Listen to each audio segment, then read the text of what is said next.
भाइयों बहनों और दोस्तों, सबका स्वागत आज के वचन के लिए।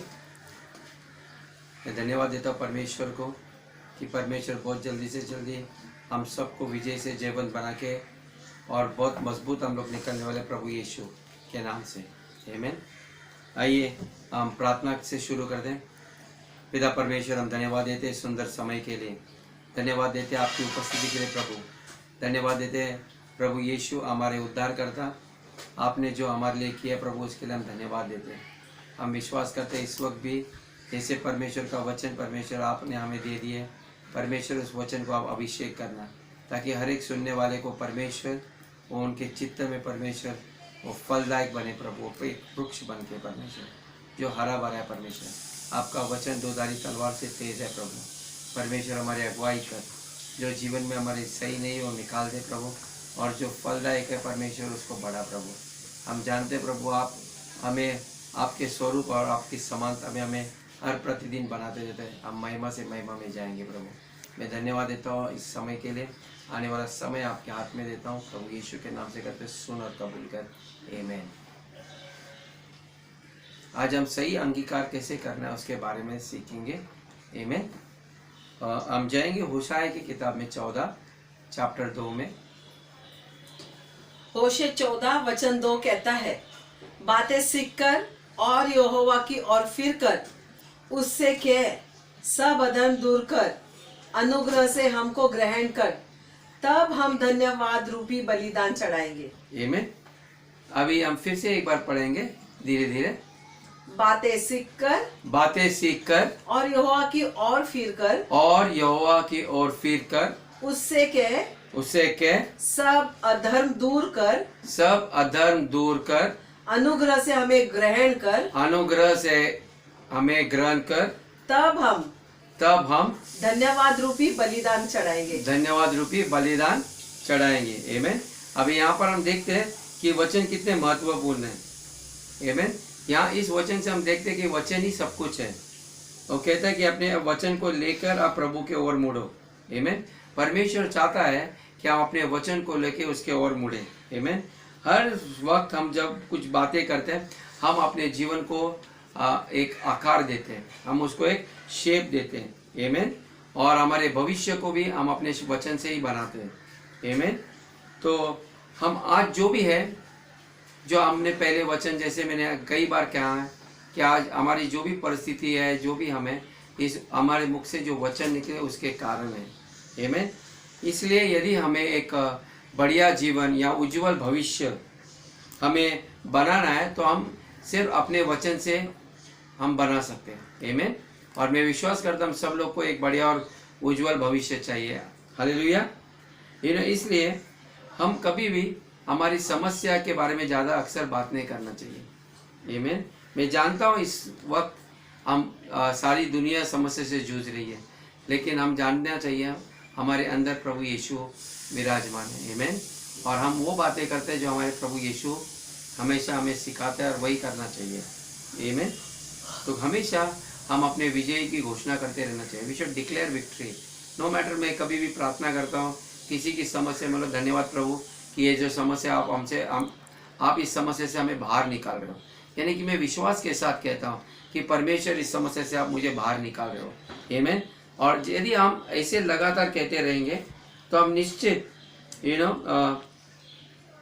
हम विजय से जयवंत होंगे, क्योंकि सही वचन हमारे मुख में होना चाहिए, सही वचन। आमीन। कई बार हमने एक दूसरे राजा की किताब में देखे, हमने उस सुनामी स्त्री के बारे में सुना है। आमीन। यही उसका बेटा मरने के बावजूद वो एलाइशा नबी के पास दौड़ के भाग के चली गई मदद के लिए। आमीन।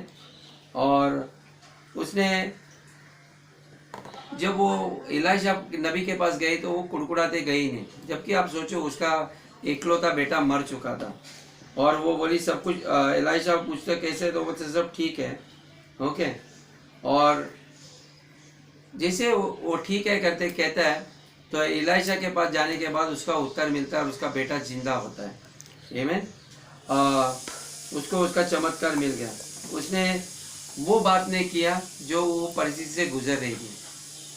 कई बार हम लोग क्या करते हैं, हम जब परिस्थिति में गुजरते हैं हम बोलते हैं ना मुझे हक है बात करने का, आपको मालूम नहीं, आपको समझ में नहीं आता। ये स्त्री का बेटा मरने के बावजूद वो जब नबी के पास जाती है वो अपनी शिकायत या जो भी तकलीफ है वो नबी को बताती नहीं गई। जब उसको पूछा नबी एलिशा ने कि कैसे है, तो बोलते सब ठीक है, और बाद में वो एलिशा को बताती कि उसका बेटा मर चुका है, और एलिशा उसको यीशु मसीह के प्रभु के नाम से वो आज्ञा देता और मरा हुआ बेटा चंगाई होता है। आमीन। क्योंकि उसने जो परमेश्वर का वचन है ना उसके साथ सहमत थी। कई बार परमेश्वर का वचन जब हम सुनते हैं तो सबसे बड़ा महत्वपूर्ण चीज़ है कि उसके वचन के साथ हम सहमत है या नहीं। क्योंकि कई बार हम परमेश्वर के वचन से सहमत नहीं होते, हम अपनी कहानी बताने में ज़्यादा वक्त निकालते हैं। आमीन। आइए हम यशाया में कहेंगे कैसे, यशाया 3:10 में देखते हैं। यशाया 3:10, धर्मियों से कहो, धर्मियों से कहो कि उनका भला होगा, कि उनका भला होगा। आमीन। क्योंकि उसके कामों का फल उसे मिलेगा। आमीन। यहाँ पर परमेश्वर का वचन देके नबी के मुख से आता है कि कहता है धर्मियों से कहो। मैं जानता हूँ जितने लोग आप यहाँ ये वचन सुन रहे हैं वे सारे धर्मी हैं। आमीन। और वहाँ पर कहता है परमेश्वर का वचन उसका भला होगा, कि उसका भला होगा। आमीन। यहाँ पर मैं नहीं जानता हूँ कौन कौन लोग यहाँ से सुन रहे हैं। यदि वे अभी इस वक्त सुन रहे हैं, मैं यही आपको यीशु के मसीह के नाम से कहता कि आपका भला होगा। आमीन। आपकी जो भी परिस्थिति है, मैं नहीं जानता आप क्या किस बीमारी से या किस आर्थिक परिस्थिति से जा रहे हैं, लेकिन मैं आपके लिए एक वचन ला रहा हूँ कि आपका भला होगा। आमीन। Receive this promise, it will be well with you. आमीन, in the name of Jesus. और यीशु मसीह ने फिर यही वचन मरकुस 11:23 में कहता है। मरकुस 11:23 कहता है, मैं तुमसे सच कहता हूँ, मैं तुमसे सच कहता हूँ कि जो कोई इस पहाड़ से कहे, जो कुछ उस पहाड़ से कहे कि तू उखड़ जा, तू उखड़ जा, और समुद्र में जा पड़, और तू समुद्र में जा पड़, और अपने मन में संदेह न कर, और अपने मन में संदेह न कर, वरन प्रतीति कर, और वरन प्रतीति कर, कि जो तू कहता है जो तू कहता है वो हो जाएगा, वो हो जाएगा। आमीन। यीशु मसीह कहता है कि जो कुछ आप कहोगे वही आपके मुख से होगा। ये स्त्री ने कहा सब कुछ ठीक होगा, ओके, और उसके इस अंगीकार के कारण उसको उसका प्रतिफल मिल गया। आमीन। आज हमारे ऊपर है, यदि हम सही अंगीकार करेंगे तो हम भी अपना फल पाएंगे। मैं नहीं जानता आपके मुख से आज क्या निकलने वाला है। और बाइबल कहता है कि धर्मियों से कहना कि सब कुछ ठीक होगा। आमीन। और इस वचन के ऊपर हमें लगातार मनन करना है। आमीन। क्योंकि मनन करने से आपको सही मानसिकता आपकी तैयार हो जाएगी। क्योंकि जब तक यदि आप सही बात तब तक नहीं कर सकते जब तक आप सही सोच नहीं सकते। इसलिए कुछ भी अपने मुख से निकलने से पहले आप सही सोचना सीखो। आमीन। कुछ भी किसी से बात करने से पहले सोचो। हमें संसार भी कहता है कुछ बात करने से पहले सोचो 2 बार 3 बार 4 बार। तो पहले सही सोचो और बाद में सही बात करो। जो मन में आए वैसे कभी बात नहीं करना। मैं कई लोगों को बोलता हूँ ये मन में पहले मन में आता है, ठीक है, लेकिन पहले सही सोचो क्या मैं मेरी मन की बात किसी को बता के यदि मेरे मुख से ऐसा निकला तो वही निकला, तो इसलिए पहले सही सोचो कि मुझे अभी क्या बात करना है। आमीन। क्योंकि परमेश्वर का वचन के अनुसार यदि आप सोचोगे तो आपके मन को नया करेगा। बाइबल कहता है renew your mind with God's word ना, अपने मन के नए करने से परमेश्वर के वचन के द्वारा। और जब हम परमेश्वर के वचन को मनन करेंगे तो हमारे अंदर विश्वास उत्पन्न होता है। आमीन। हमारे हृदय में विश्वास उत्पन्न कर रहा है। इसलिए लगातार परमेश्वर के वचन के साथ हमें संगति करना है। जितना अधिक से अधिक वचन आप पढ़ोगे तो क्या रहेगा, वो आपके मन में जाएगा और मन में से वो आपके मुख से निकलेगा। आमीन। और कुलुस्सी की किताब में देखते हैं 3:16 में। कोलोस्यों 3:16, मसीह के वचन को अपने हृदय में अधिकाई से बसने दो। आमीन। यहाँ क्या कहता है, मसीह के वचन को हृदय में अधिकाई से बसने दो। हृदय में अधिकाई से बसने दो। आमीन। Let the word dwell in you richly. और आगे, और सिद्ध ज्ञान सहित एक दूसरे को सिखाओ। और सिद्ध ज्ञान एक दूसरे को सिखाओ। आमीन। और चिताओ। और चिताओ। और अपने मन में अनुग्रह के साथ और परमेश्वर के लिए भजन और स्तुति गान और आत्मिक गीत गाओ। आमेन, आमेन। और एक वचन देखेंगे मत्ती 12 में 34।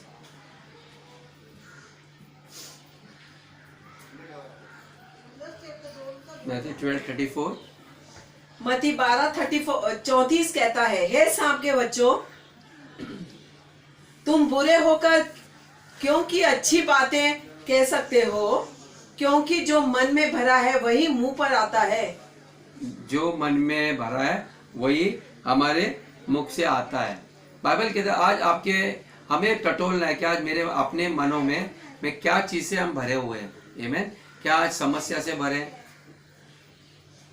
डर से भरा है?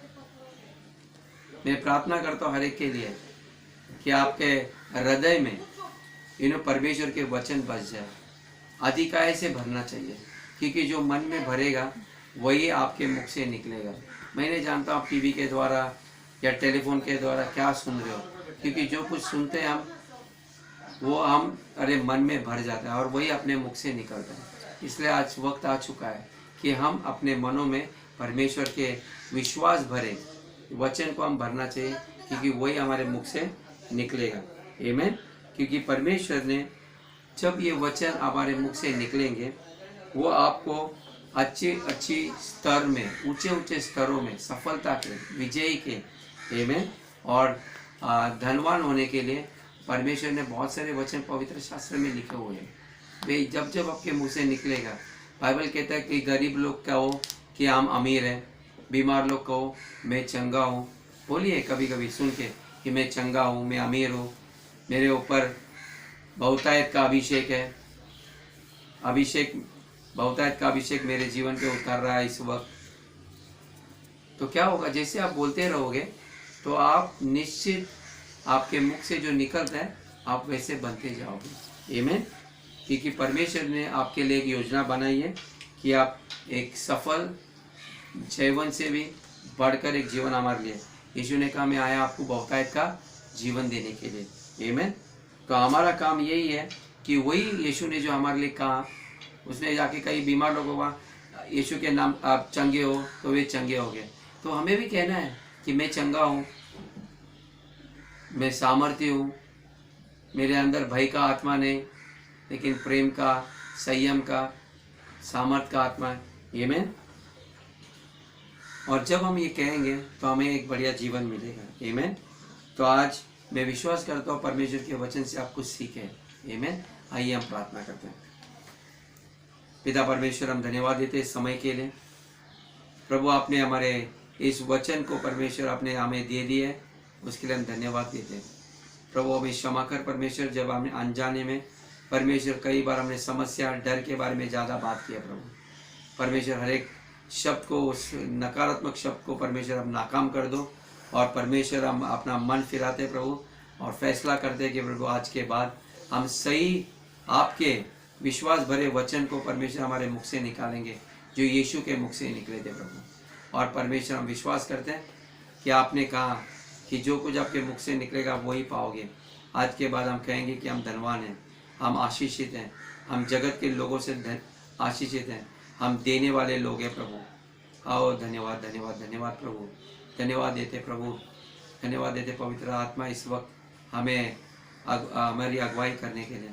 परमेश्वर में हर एक को आशीष करता हूँ प्रभु यीशु के नाम से कि वे निश्चित सफल हो जाएंगे प्रभु। मैं ये प्रार्थना प्रभु यीशु के नाम से करते हैं, सुन और कबूल कर। आमीन।